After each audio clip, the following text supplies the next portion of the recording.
Okay, I'm back. So let's look at how the different theories, our grand theories, have looked at gender identification and sex role development kind of through the ages here. Starting with psychoanalytic theory and understanding that our context and our culture today and the world we're living in, very, very different from the beginnings and the seeds of this. So you have to keep in mind context and culture. And when Freud was growing up and what was considered acceptable or unacceptable and what that looks like at the time. Okay? Didn't look like our world at all. So Freud had the phallic stage at this time period, at this 2 to 6 time period. Third stage of development, the penis becomes the focus of concern and pleasure, or the genitals. For him, though, he was more concerned with boys than girls at this time, but we'll talk about both quickly. We have the Oedipus complex, which many of you have maybe heard about. And what this is, based on the old Greek myth of Oedipus, who unknowingly fell in love with his mother and killed his father. And anyway, he didn't know all that. But anyways, based on that kind of Greek myth. But what it basically means is that the little boy kind of has an unconscious, now keep in mind, Freud very much about this was all very in the unconscious desire, kind of a love for his mother that is, he wants to take his father's place as his mother's primary sort of male love. And in order to do that, he has to kill his father. Well, he figures out he can't, as the superego is growing at this time. The superego is the moral judge in our consciousness, according to Freud. If we think about it, it is only through this time period in 2 to 6 that children really even begin to get kind of a moral growth. What's right, what's wrong? As they go out into that world and they have to test those ideas out there. They get an idea of what's right, what's wrong in their connection with other people. So as that part of the self is growing, they realize, I can't kill dad, so I will become like dad. They begin to identify with that same-sex parent in order to be like them. And they watch them, observe them, take on the mannerisms and the jobs and the thinking, speaking, being of the man. So here's a quote. Freud, this is in that packet you have on Freud personalities from week 1. Freud thought that the typical homosexual male was pampered by an overly protective mother during his phallic stage. An unusual degree of closeness and comfort with his mother leads to his identifying with her rather than making her an object of sexual interest. So, keeping in mind the context and the culture and the time, this would have been seen as, homosexuality would be seen as a sort of failure of the phallic stage. And that this happened primarily because this identification got misunderstood by the child. They were so protected and coddled by the mother that they identified with her in the way they should have identified with the father and became like the mother. Again,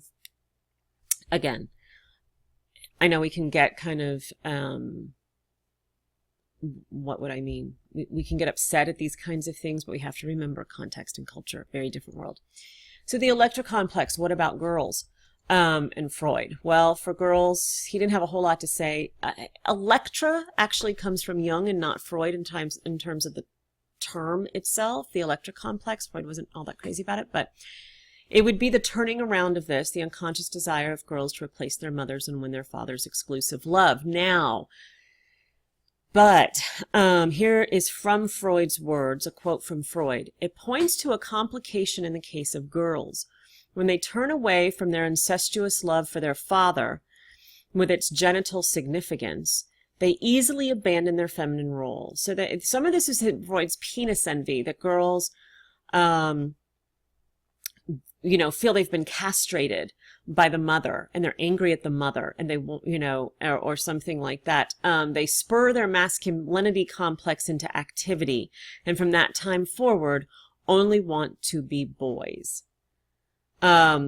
So this would be sort of an upset in this system. The girl's failure to accept her lack of a penis means that she will become a woman fixated on acting like a man. This is a girl's failure of this phallic stage.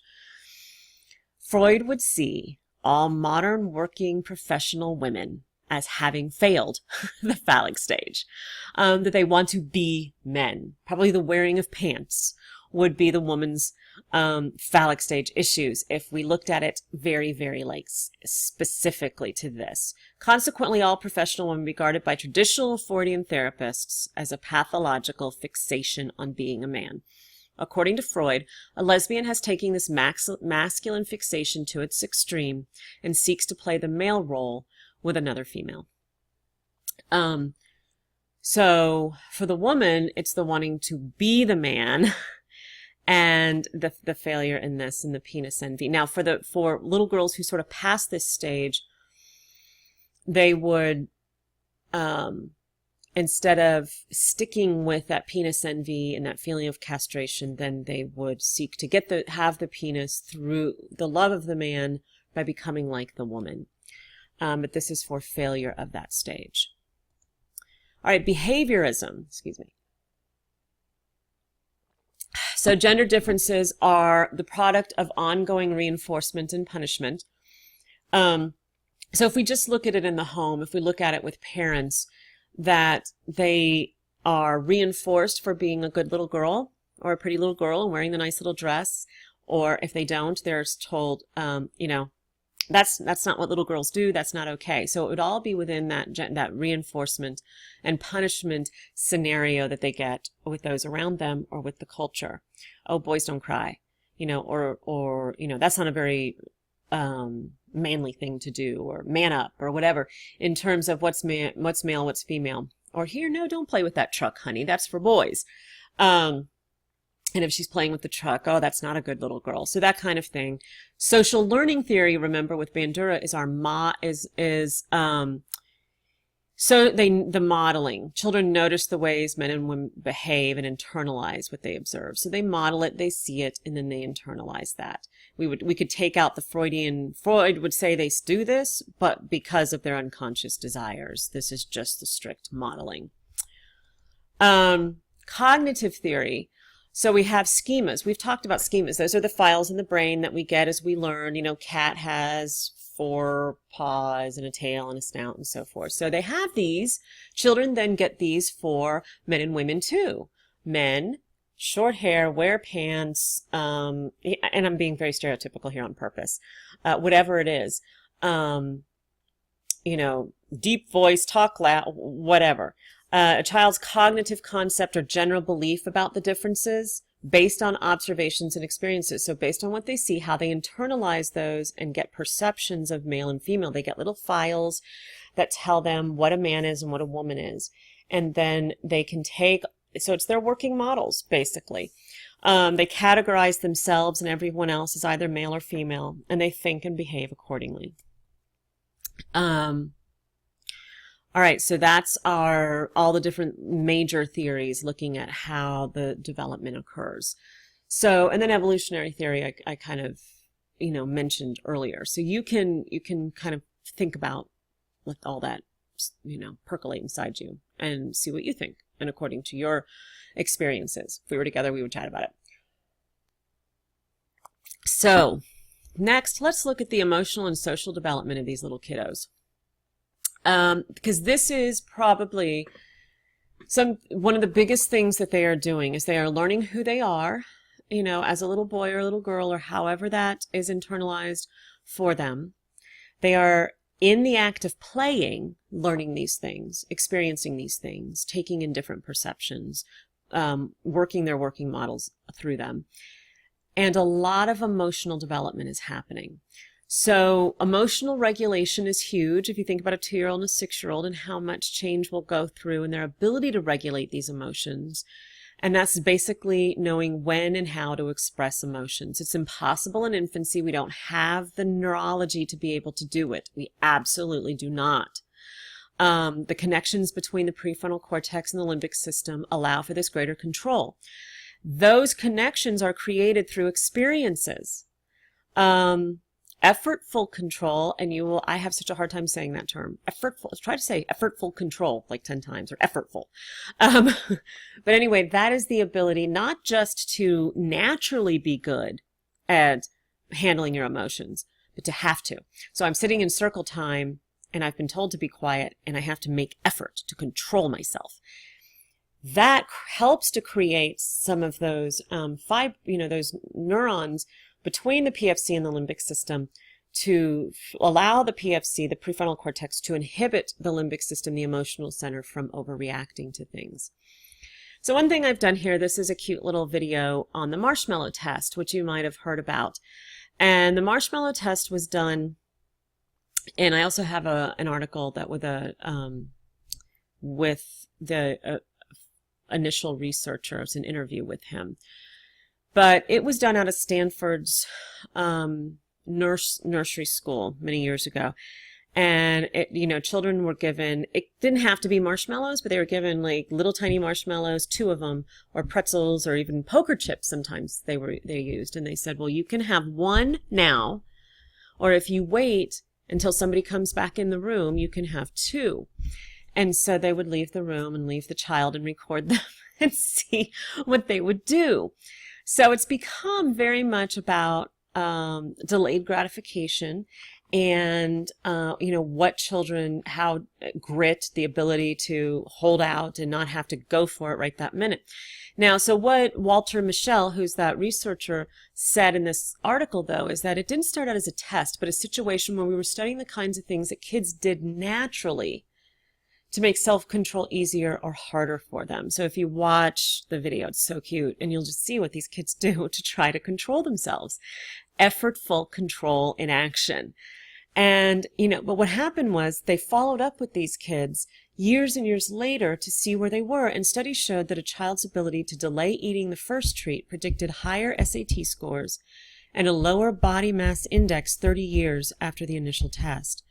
Researchers discovered that parents of high delayers even reported that they were more competent than instant gratifiers without ever knowing whether their child had gobbled the first marshmallow. So without knowing the results of the marshmallow test, the parents were kind of asked about the kids, and they could rightly predict if their child was good at this or not. And, there were a lot of, you can read the stories about it. There's a lot of people, and he even says, we use Stanford kids from Stanford parents. And so it wasn't, but then they took it to the Bronx and did some of the same tests and got a lot of the same conclusions. And so this was just a lot about, what is this about? What does it take? And a lot of it is about that motivation. What motivates the child to want to delay that gratification, and how strong is that motivation? And then how strong, I would think it'd have to also be how strong is their ability, physical, neurological ability to pull back and inhibit that impulsiveness. So this is all just growing in these children at this young age. So a child's emotional and social development affected by genes. I have said before, some children, come out of the womb easier to soothe themselves and so forth. Brain maturation, so that development of that impulsivity. Culture, what is promoted in the culture, punished in the culture, or rewarded in the culture. And then peers and parents and siblings, I think, have to be in there too. So if we look at motivation, there's 2 kinds. Intrinsic, which comes from within, the joy of a personal accomplishment, and extrinsic motivation, when people do something to gain praise or some other reinforcement. So if we were together, I would ask you, do you really feel right now in your life that you are 100% intrinsically motivated in the things that you do? And I would guess, or what typically happens is people are not. And that's okay, and that's actually good, to some extent. If we were completely 100% intrinsically motivated, we might be a bit narcissistic and not really have room for other people in our lives. But we want our children and we want ourselves to have some intrinsic motivation, to make the choices that we make in life based upon something that's meaningful to us and that we're passionate about and that we love, and that we're not always doing things because we feel like we should, that we don't should all over ourselves all the time and based on externals. But then we know too, grades are extrinsic motivation. How many of the articles you read, or, some of it's going to be time. How much of this do you go through? Is it, intrinsically or extrinsically motivated by the information? And there's no judgment there. It's just, is it the grade? And time constraints and so forth? This is a passion, right? A paycheck is an extrinsic motivation. We know that we're motivated by these things. listening to a book called Geography of Genius, in which this was discussed. And really, the blending of the two is best. Research can show that people who are masters at things, at music or whatever, with some extrinsic motivation, because they're going to play in front of a million, people, can perform better, can become more creative or something. But to have a passion for it too is helpful. So for children, though, adults can encourage intrinsic motivation in these early years especially, by not necessarily promising rewards for a task. And not even rewarding what we find too between different mindsets of children, whether they're going to have a growth mindset or a fixed mindset, which is a whole different thing though, is not necessarily to praise like generals, or you are so smart, or you are the best at that, or you just blah, blah, blah. But to praise very specifics in terms of, I love the colors that you chose to draw, or I like that shape right there, or I love how hard you tried. And praise the process rather than the result, because we want kids to continue a process of passion.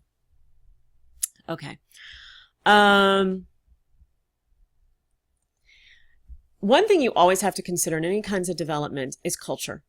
And that cultures are going to look at things in very, very different ways. So goals for emotional regulations in different cultures. We look at things, many of us, maybe not all of you, because you may come from different cultures or your parents do. And that makes your understanding of this even richer. When we come from one culture, we look through that lens. And so even if you look at if you consider Erikson's stages, like say autonomy versus shame and doubt. Now in the West, we will typically look at autonomy as the positive end of that pole and shame of doubt as the negative end of that pole. There are cultures that would not. There are cultures that would look at shame as a positive emotion and what we want children to feel. And we don't want them to be that independent. And so to really understand where a person is coming from, you have to understand the values of their culture. You don't necessarily have to agree with them. I'm not saying that. It's just that you do need to understand. Somebody asked me recently what I thought of like the tiger mom out of China, and I can have my personal opinions about how she says to raise children, but on the other hand, I have to be able to look through the lens of a culture that's very different from mine. And what it has taken to achieve in that culture historically. And so in the United States, one of the things we want children to do is overcome their fear. Overcome their fear. We don't want them to be afraid. We want them to be independent and to be brave. So we want to regulate fear. We want to, man up, try it again. In Puerto Rico, the book says it's modify anger. You're going to regulate your anger. In China, you want to temper pride. So shame might actually be a better emotion there to be encouraged, where pride you don't want to show it. Japan to control aggression, and Native American communities to be patient and cooperative. So to be impatient or uncooperative would be something we want to regulate. I know somebody from even like the Netherlands, which is maybe something we wouldn't think about. And I've asked him about his differences between growing up there and living here. And he just said, people in the Netherlands, you're not going to like talk about your successes. They're not going to be like, oh yeah, that's wonderful. They don't go, yay, you succeeded. Where here in America, we encourage, and we want that and more success, where that's not something that's a little more of that pride thing. You don't do that for people as much there, he was talking about. So this is a really important one when we start to talk about emotions and you really start to think about how children grow up a lot and how culture impacts that. What culture are they coming from and what culture is their parent? And then think about first generation kids whose parents are of one culture that may, think shame is on the positive pole, and they're living in America though, where that's on the negative pole, and how those children have to sort of navigate these different cultures and expectations and regulations. It gives us some compassion for that. So seeking emotional balance. Lack of emotional regulation may be an early sign of psychopathology, but children come to this emotional regulation in different ways in different times. But we can see some real things that can be problematic. Externalizing problems, expressing powerful feelings through uncontrolled physical or verbal outbursts. In a 2-year-old, 3-year-old, 4-year, but if as we get older, if this continues, like just hitting or punching out or just not being, acting out constantly or unkindly, can look a little more antisocial, like antisocial behavior. Now, and I bet if I asked you if we were together and I said, which sex do you think we think of in general as externalizing problems, especially in children this age, be boys. Internalizing problems. The problem with this is that these are like, keep in mind externalizing and internalizing. We may all do one or the other to a degree, but if we're talking about this being in sense of an inability to regulate, and so it being somewhat on the edge of a problem for these children, internalizing is a problem that doesn't get noticed. It's the child who's quiet. It's the child who's good, so nobody says anything. Because all of it's getting turned inward, feeling guilty, ashamed, or worthless. And so we don't act on it as much because we're so worried with, think of a classroom of like 30 kids or something, and you've got your externalizers and you're so thankful for your quiet ones that you don't know if they're great at regulating their emotions or they're internalizing. And so, that's something to be aware of. And this just again talks about boys tend to be aggressive, externalizing, and girls tend to be anxious, internalizing. Children of both sexes learn to regulate and their brains mature and their parents nurture them. That's normal. That doesn't mean that some can't be wired where this is more difficult in time and it takes longer. Children develop asynchronistically, more than synchronistically, meaning that they might be really good at one thing but really hard at another, and it doesn't all happen like in this perfect arc. But parents and caretakers should always be observant and ask questions and learn more if there's a potential problem. Emotional intelligence involves learning how to interpret and express emotions appropriately, honestly, and constructively. And this is something that these children are, as they go out into the world and they socialize more, they're engaged in practicing. They're not masters at it. There are so many adults that are not masters at this. Certainly our 2 to 6-year-olds can't be. As the prefrontal cortex develops, children's ability to regulate improves. Caregivers give teaching. It's interesting. I was listening to a wonderful book called No Drama Discipline. And a woman was talking about how she had a gentleman in her office, and he was frustrated with his 5-year-old because he's like, sometimes he can handle like the big upsets just fine, and then something little happens and he falls apart. I know he can regulate himself. Or probably didn't use that word. I know he can handle it. I know he can manage himself.